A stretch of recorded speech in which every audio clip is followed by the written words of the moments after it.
তারপরে আজকে এই যে উল্লাস কি বলবেন? কালকে কালকে আপনার নাম ঘোষণা হয়েছে, আজকে এই যে আপনার কর্মীদের সমর্থন যে উল্লাস লক্ষ্য করা গেল, কি বলবেন সে বিষয়ে? হ্যাঁ, আমাদের করণীয় আর কি, প্রার্থী ঘোষণা হয়ে গেছে, এখন আমাদেরকে নামতে হবে। কংগ্রেস কর্মীরা আর বসে থাকবে? কতটা আশাবাদী রয়েছেন? নবগ্রাম ব্লক কংগ্রেস নেতৃত্ব এবং কর্মী যারা আছে অঞ্চল থেকে বুথ স্তর, প্রত্যেকে আশাবাদী।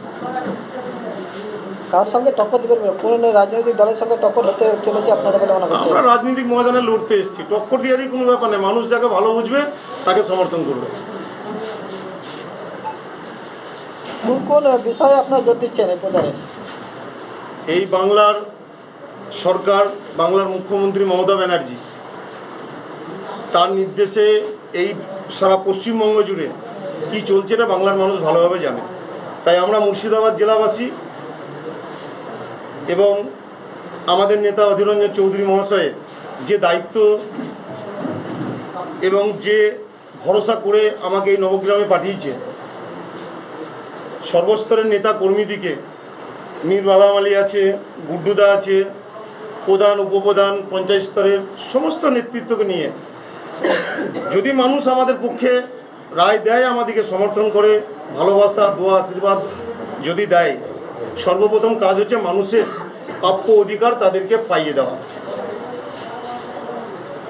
সাধারণ মানুষের প্রাপ্য অধিকার সরকার হোক, যার কাছ থেকে হোক, এসডিও বিডিও পঞ্চায়েত, তার যেন সঠিকভাবে তারা পায় তাদের প্রাপ্য, এটা দেখা। এবং আমি যে জায়গায় যাওয়ার জন্য আমাদের ব্লক নেতৃত্ব কংগ্রেস কর্মীরা যে আশায় খাটছে, সেটা যদি সম্পূর্ণ হয়, সরকারে যেই থাক, আমার এলাকার মানুষের জন্য আমি যথারীতি তাদের অধিকার আমি ছিনিয়ে নিয়ে এসে তাদের কাছে পৌঁছে দেবো। এই যে আজকে যে মিছিল করলেন, মিছিলে কী কী অভিযোগ উঠে আসছে? সাধারণ মানুষ কিছু অভিযোগের শেষ আছে, স্বাস্থ্য থেকে শিক্ষা, সব অভিযোগের কোনো শেষ নাই। এই যে নবগ্রাম ব্লকে, শুধু ব্লকের কথা কেন, মুর্শিদাবাদ জেলায় আমাদের যে মেডিকেল কলেজ, নামি মেডিকেল কলেজ, মানুষ বেঁচে থাকার জন্য সর্বপ্রথম দরকার হয় স্বাস্থ্য পরিষেবা, একটা সমাজ তৈরি করার জন্য দরকার হয় শিক্ষা। আছে কি এখানে? এখানে তো শিক্ষা চাকরি বিক্রি হয় এই বাংলায়। কিছুদিন আগে আপনাকে অবৈধভাবে কেসে ফাঁসানো হয়েছিল, এরকম কিছু উঠে আসছিল, সে বিষয়ে কি বলবেন? কেসের মালা পড়ে আছি আমি, ওই সব কেসের পড়ুয়া করি আমরা, আমাদের নেতা অধীর চৌধুরী।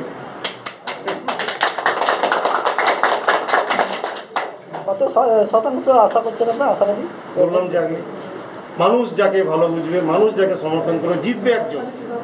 তাই লড়াইয়ের ময়দানে আমরা কোনো মতেই পিছিয়ে থাকবো না, আমাদের লড়াই জারি থাকবে। মানুষ যা রায় দেবে মাথা পেতে নেবে। ধন্যবাদ।